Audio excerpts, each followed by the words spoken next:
If the Romans manage to land on African soil, we're all gonna die.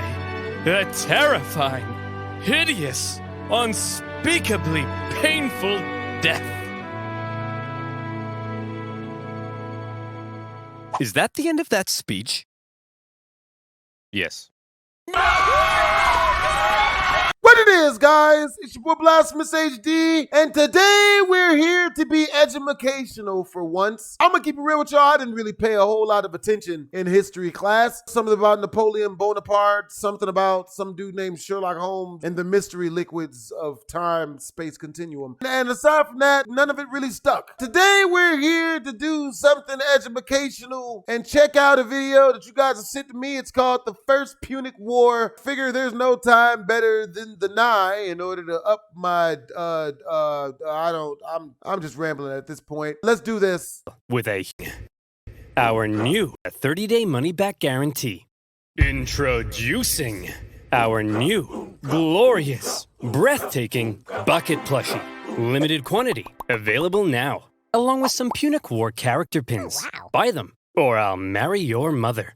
It's your choice. Oh, Marcellus, you sure have a lot of dignitas. Kiss me. Okay. Yeah, that's hot. Yeah. Hey, Dad. Oh, shit. Hi, son, just reading the newspaper. What can I do for you? Well, you know how you always say Rome is the greatest civilization in the world? It bloody well is. Well, I was just wondering, what makes us so great? How did we come to be? Wow, my son. Boy, let me take you on a journey to this side of the room. The story of Rome begins with these beautiful baby boys going to town on some she-wolf mommy milkers. That's gross. You're gross! Sorry, son. You're not gross. I love you. 16 They're titties. called Romulus and Remus, and when they grew up in 753 BC, they founded Rome. But there was just one problem. They couldn't agree on which of them should be the king. But they worked it out peacefully, right? Oh, heavens no. Romulus caved Remus's skull in with a shovel. Here's a picture. Our first king committed fratricide? I know. Look at his face. When's the part where we become the greatest civilization, Dad? Well, you see, at first Rome was full of men. Oh, yeah. I'm talking like a real sausage party. You know what I mean? Yes, sir. So we invited some neighboring cities over for a big feast. And then we literally kidnapped all of their women. Here's a picture. Look at that one. She's like... This is messed up. You're messed up! Ugh. Sorry. I'll be a better father.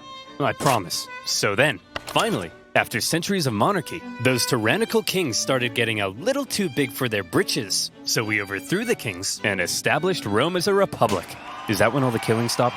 Oh, heavens no. That's when the killing surged, baby. We went wild and conquered the Latin League, the Samnites, the Etruscans. Woo! What a rush. Dad, Rome seems pretty barbaric. You're barbaric! I forgot to tell you about the time a prophet told Saturn his son would one day overthrow him. So Saturn literally ate his own son seconds after he was born. I don't want to see a picture. Here's a picture. That! That's messed up, man. Are we really this uncivilized? Hey! If we were so uncivilized, would we use communal toilets where we all fart and poo together in one big stinky, steamy, dirty toilet room?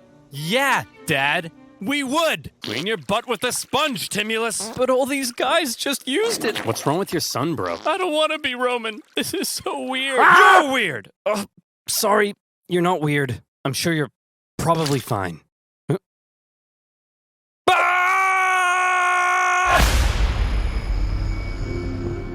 What the fuck? The Roman Republic, a nation that, since its foundation, had been stabbing necks all the way down the Italian peninsula. But this isn't the famous Roman Empire that ruled the known world. Not yet anyway. This is a relatively juvenile Rome, still just a regional power. In 264 BC, the big daddy of the Western Mediterranean was Carthage. Let's rewind a bit.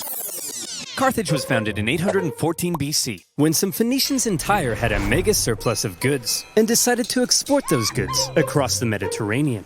They became the dominant trading power in the region, and to support their growing trade network, the Phoenicians established a number of colonies, one of which was Carthage. Therefore, Carthage began its life as a Phoenician trade colony, and the Carthaginians were actually Phoenicians, or If you're a Latin-speaking Roman, they were Punic, hence the name of the video. Over the centuries, Carthage gradually expanded and became the region's base of power. Just like Rome, Carthage was a semi-democratic republic with its own senate and judiciary. But there were also some pretty hefty differences between the two. While Rome was big into farming and stabbing people in the neck, the Carthaginians, on the other hand, just like their Phoenician forefathers, had built their power through trade and navigating the waves. They went here and there, selling ivory tusks, gold, and slaves. And as a result, they were rolling in it. Whenever they weren't busy swimming around in their copious hoards of money, in their spare time, they also possibly enjoyed sacrificing their children to Baal, the god of... Let me just check my notes. Ah, yes. Plant fertility. Oh boy, these figs aren't looking too hot. Maybe if I throw my son into a burning pit of fire, they'll grow. Have you tried watering them, Dad? No, we'll try that second. As a result of all their trading, Carthage had emerged as one of the Mediterranean's superpowers. But wait, they said. Rome? What the heck is that? Well, I know it's a pretty obscure little country that you've probably never heard of. But this spunky young nation was about to upset the entire region's balance of power. Initially, the two sides enjoyed relatively friendly relations, and had even signed a couple treaties. But it was a relationship that was practically destined to turn sour. See, Rome had a thing where they liked to aggressively expand their boundaries, often viewing such expansion as a defensive act. Kinda like when you kill your neighbor, because you knew eventually they would have tried to kill you first. Meanwhile, Carthage was extremely protective of its wealthy trade network. So if you put a very strategically important island between them, well, 2 + 2 = war. Tensions rose, and the two sides began viewing each other with increasing disdain. The hard-working Romans looked across the water at the money-hungry Carthaginians and said, "Look at those dishonest crooks. Bet they've never done an honest day's work in their lives." And the Carthaginians looked back and said, "Look at those simple-minded brutes. Bet they've never sacrificed a baby in their lives." Yeah!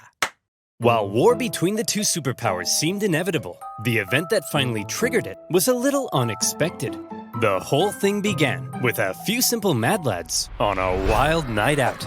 These mad lads are called the Mamertines. They were Italian mercenaries employed by the tyrant of Syracuse here. But when he died, his successor said, "Sorry fellas, we don't need any big burly men with sharp sticks anymore. You can all go home." The Mamertines, as it turned out, didn't want to go home. So instead, they went to the nearby town of Messana and said, "Hey man, we are but poor little buff boys without a home. May we come in?" Aw, poor fellas. Sure thing. Just so long as you promise not to massacre all of us. We promise. The Mamertines then massacred all of them. Well, not all of them, just the men. And they stole their homes and families. Ha!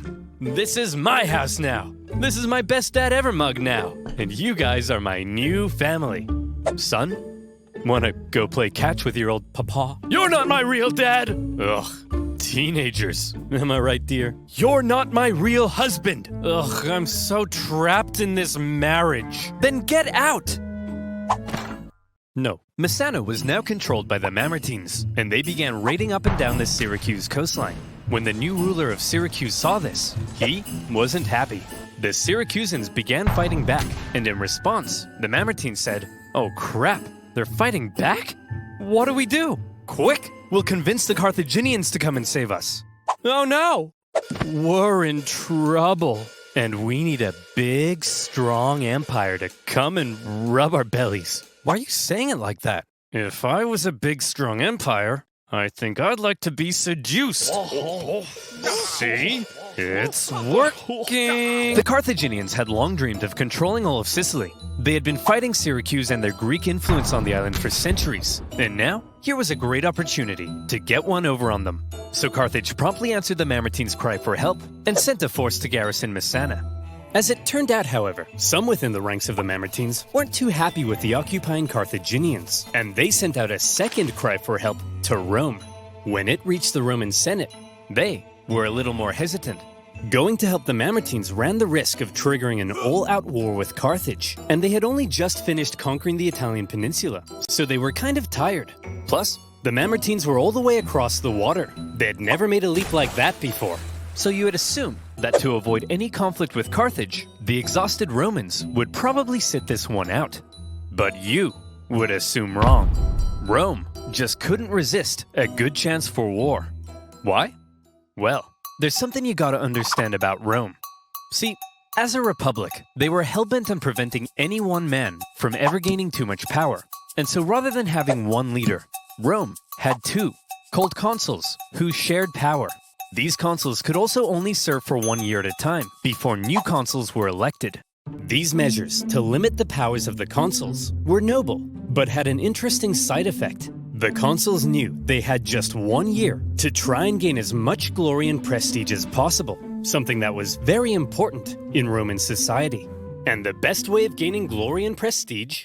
Military victory, of course. The Roman political system basically ended up encouraging these consuls to go out and be as aggressive as your Italian grandmother when you don't eat all the spaghetti. And so the glory-seeking consuls convinced the people to vote in favor of going to Messana. And in they went. Upon the arrival of the Romans, the Carthaginians in the city, amongst the confusion, were forced to leave. Now, in contrast to Roman aggression, the Carthaginian military had a slightly different philosophy. Alright kids, listen up. If you want to grow up to be Carthaginian military leaders, there's a few things you have to understand. If you fail to succeed on the battlefield, that's a crucifixion. Showing cowardice, that's a crucifixion. Hello, sir. What are you doing here? Aren't you meant to be in Messana? Yeah, but the Romans showed up. So you just left? Sure did. Oh, you better believe that's a crucifixion. The Roman consuls were awarded for victory, and therefore tended to be aggressive go-getters. By contrast, the Carthaginian generals were brutally punished for failure, and so they tended to be more cautious and restrained. This dynamic is helpful for understanding some of the crazy things that happened during the Punic Wars. So, the Romans have crossed over to Messana, and now there was some red on the island. Hit that panic button. This turn of events was unacceptable to both Carthage and Syracuse, so the traditional enemies teamed up to kick the Romans off their island. They surrounded the city and said, "Hey, you jerks! This isn't your island! Come out of there at once!" "Okay, we're coming!" See, Phil, you just gotta speak with authority. That's what being an alpha male's all about. Hey, man. Oh, you brought your weapons and armor? No, I didn't mean... Oh, crap. Out the Roman legions came to engage the Carthaginians in battle, and they sent them packing. With the Battle of Messana, whether intended or not, by going to help the Mamertines, the two sides had just slipped into an all-out war. With the initial Roman victory, towns across Sicily, including Syracuse, began switching allegiance, because being a winner is more fun. But the Carthaginians weren't about to just give up that easily. In 262 BC, they began building up their forces at Agrigentum. So the Romans, being aggressive go-getters, aggressively go-got them. The Romans immediately laid siege, hoping to starve out the Carthaginian garrison. However, because this was the first time Rome had been fighting outside the Italian peninsula, across the water, they struggled to supply their forces, and before long, the Romans were as starving as the Carthaginians they were besieging. They had to forage for food, leaving them open to ambush. And when Carthaginian reinforcements arrived, creating a double siege, things got really bad. Everybody starved each other for months until nobody could take it anymore, and they all finally came out for battle, which Rome won. Here's the report from the recent siege at Agrigentum, sir. We killed 30,000 while only suffering 7,000 losses? That's amazing! We're the best! Yes, sir. Whoops, those are the wrong way around. What? We lost 30,000? We're the worst! But we won, right? Yes, sir. But we also got our asses kicked. Yes, sir. So are we the best or the worst? Yes, sir. The Romans won at Agrigentum because they were aggressive go-getters, and they now began eyeing up the possibility of conquering the entire island. But they also suffered very heavy losses, and it was clear they couldn't sustain a campaign if they couldn't supply their troops. Here's the issue. Sicily was an island. Islands are surrounded by water. A strong navy would be vital for supplying troops and winning the war. Here was Carthage's navy, and here was Rome's. I think you can see the problem. Historians debate just how much naval experience Rome had at this point. Presumably, they must have had something to defend their shoreline. But whatever it was, it would have paled in comparison to the Carthaginian juggernaut. And so Rome had to figure out exactly what to do about all this water. Come on, men! We're not gonna let some pansy candy-ass water get in the way of our glorious victory against Carthage! Charge! Oh my goodness! I love... We're gonna need a bigger boat. What's a boat? I don't know. If the Romans wanted to win this war and obtain Sicily, there was only one thing for them to do. I guess we're just gonna have to go ahead and build ourselves a war fleet, aren't we? From scratch? From scratch. But we don't even know how. Never mind how to fight with one. Don't worry, Hank. We're up to the challenge. Come on, guys. We're Romans. And Romans aren't afraid of anything. And so, the Romans worked long and hard trying to figure out how on earth you actually build the latest style of warship. In the end, they had a bit of luck on their side. A Carthaginian quinquereme ended up accidentally grounding on Italian soil. The Romans found it and copied the design. While the new fleet was being built, the Romans trained rowers on land. And would you believe it? The Romans put together a full fighting fleet of 120 warships in just 2 months. A staggering feat. Now, I know what you're thinking, but oversimplified. If the Romans can build a war fleet from scratch in 2 months, then why does it take you half a year to make a video? Well, my valued subscriber, I think you should shut up. What the heck? How on earth did the Romans learn how to build a war fleet? This shouldn't be happening. From what I hear, they copied the design from us, sir. Well, how on earth did they get the blueprint, Carl? I don't know, sir. But I'll tell you what. If you're worried about people stealing your data, no, and you want to protect yourself from outside threats, don't you dare. Then you, my friend, if you mention NordVPN, I'll scream. Should use NordVPN. The siege at Agrigentum, supply issues, and building a war fleet. So now the Romans have a navy, and it's time to put it to the test. But how does one wage ancient naval warfare? Easy. All of the ships had giant bronze rams on the front, so all you had to do was outmaneuver the enemy and give him the jimmies. Easy as pie. And so the aggressive Romans set out for some good old-fashioned jimmy giving. The consul, Gnaeus Cornelius Scipio, set out for the town of Lipara, believing the garrison there wanted to join the Romans. As he entered the harbor, however, he found himself trapped by a Carthaginian fleet, and in the following skirmish, he was completely outmatched. The Romans may have had a brand new fleet, but when it came to engaging in actual combat, their inexperience showed. There was just something better about the Carthaginian ships. The Carthaginian rowers had nicer abs. The entire Carthaginian Empire had been built on expert seamanship. So, when it came to water, the Carthaginians were better, and the Romans were wetter. In their initial skirmish, the Romans were beaten so badly that the consul, Scipio, was given a nickname, Asina. And if you're wondering what that means, just drop the Ina.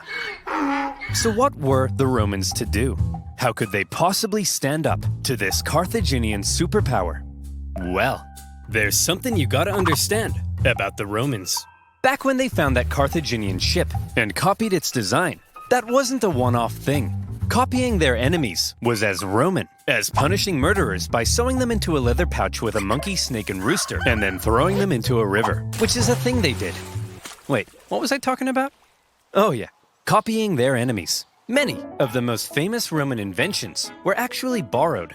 Aqueducts, chariot racing, their gods. Even in warfare, the Romans would get pierced by a Sabine javelin, and they'd be like, wow. They'd get hacked to bits by an Iberian sword, and they'd be like, wow. And they'd copy the designs for themselves. However, they wouldn't just copy it. They would advance it, finding ways to adapt it as perfectly as possible. And in the case of naval warfare, the Romans realized if they wanted to beat the Carthaginians at their own game, they would have to adapt. The Romans excelled at combat on land, not on water. But what if, they said, we could somehow turn a sea battle into a land battle? Sounds crazy, right? Well, they made a couple of tweaks to their warship, and look, here they come again. They must love getting their asses kicked. Sir, what's that toll thing sticking out of their ships? They really are idiots. Look at that thing.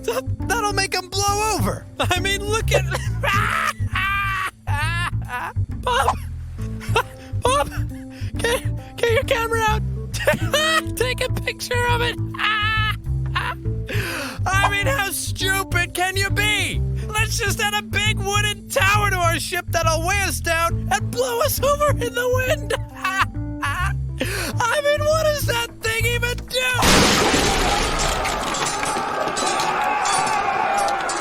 The Romans had built a big swinging spiked gangway called the Corvus, so when the Carthaginian ships approached to ram them, the Romans would just slam them. The Carthaginians tried going around. No problem. The Corvus could swivel. Try going behind. The Romans would huddle to the coastline. It was foolproof. Those big, sexy Carthaginian rowing muscles could flex all they want, but they were no match for the Roman mind. So ladies, you see, what really matters is what's on the inside.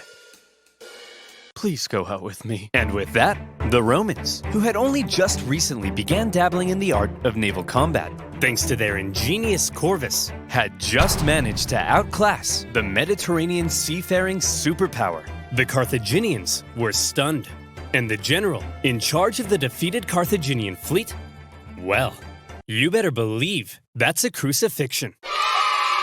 Really? With their newfound control of the seas, the Romans could now more easily blockade coastal cities and supply their legions on land. Surely, the Romans were now free to unleash their aggression all over the island. Haha! Hey Carthaginians, what are you gonna do now that we're free to rampage across the island? We're gonna go inside these walls and close this gate.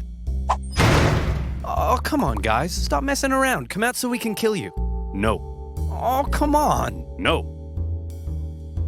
Oh, no. To counter the new Roman supremacy, the Carthaginians decided to engage in a defensive war of attrition, forcing the Romans to engage in siege after lengthy siege. The war in Sicily became a long, hard, back-and-forth slug.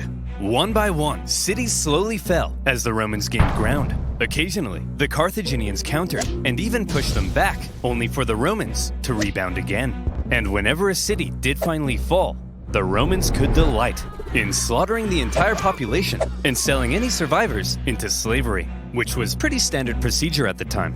In general, the campaign on land was progressing much slower than the Romans had hoped, and quite frankly, they were getting sick of it. So in 256 BC, they decided that something had to change. Hey everyone, my name's Marcus Attilius Regulus, and I'll be one of your consuls for this year. Look, as I'm sure you all know, Sicily's being a bit of a drag. Sure, I could go and spend my entire year as consul besieging one single city, but they'll never make a naked statue of me for that. So here's the new plan. I'm gonna skip Sicily entirely, take my army, and go right for the heart of Carthage itself. I'll slaughter the men, enslave all the women and children, and when I return, you'll all build 1,000 naked statues of me. Marcus, that women and children stuff, that seems pretty evil and barbaric. No, Jim, it's perfectly normal in the ancient world. Sometimes we even chop their pets in half. Okay, guys, looks like the Romans are coming straight for us this time. And what will they do when they get here? They'll kill us all. They'll massacre each and every last one of us. They may even chop our pets in half. That's barbaric! No, Rob, it's actually pretty normal for the time. We'd do the same to them. Who'll protect us? Funny you should ask, Mary. That's kind of why I called this meeting. Jesus. Who will protect us? Protect our families, our homes, our children. You guys? Ha! Don't make me laugh. Why, you're just a bunch of stupid and weak farmers. Simple-minded buffoons. Cowards. Fools. Rob here thinks enslaving women and children is barbaric. You're a snowflake, Rob. Yes, you are. The fact is, if the Romans managed to land on African soil, We're all gonna die. A terrifying, hideous, unspeakably painful death. Is that the end of that speech? Yes. The Carthaginians had to stop the Romans from ever landing in Africa because they believed that would be the end. So as the Romans were building an invasion fleet, the size of which the world had never seen before, the Carthaginians were preparing an even bigger one to stop them. And in 256 BC, as the Roman invasion fleet made its way south, the stage was set for a humongous battle that saw 680 warships, around 300,000 men, fighting to decide the course of the war. Damn. To this day, the Battle of Cape Agnomus remains possibly the largest naval battle in human history, all the way back in ancient times. So the next time your granddad tells you about the time he sank a Japanese aircraft carrier, kick him in the nuts. The Romans had a lot riding on this battle. They weren't just sending their warships, but transports as well, full of supplies and horses for their invasion of Africa. They therefore formed a protective wedge-like formation to punch through the long, thin Carthaginian line. The Carthaginian generals, however, desperate to prevent the Romans from reaching Africa, had a plan of their own. As the Roman fleet approached, the Carthaginian center feigned a retreat, luring the Romans in so their outstretched flanks could envelop them and get around the Roman corvus. A clever plan. But with such a huge battle and so many ships crowded together, the Carthaginians struggled to maneuver as hoped. And in the chaos, 3 separate battles emerged across the huge battle space. With the number of ships limiting their ability to maneuver, the Carthaginians became sitting ducks, and all the Romans had to do was start swinging. The Roman center came out on top, and were then able to turn around and rescue their pinned down flanks. The Battle of Cape Agnomus was a Roman victory. This oversimplified series is one of the very, very few types of educational videos that are so entertaining, well made, and well scripted, and well dialogued and edited. It makes me not fall asleep because usually I'll be out within several minutes. I hope you guys enjoyed the video. If you did, make sure to comment, like, and or subscribe. It's your boy BlastphamousHD. Twisms.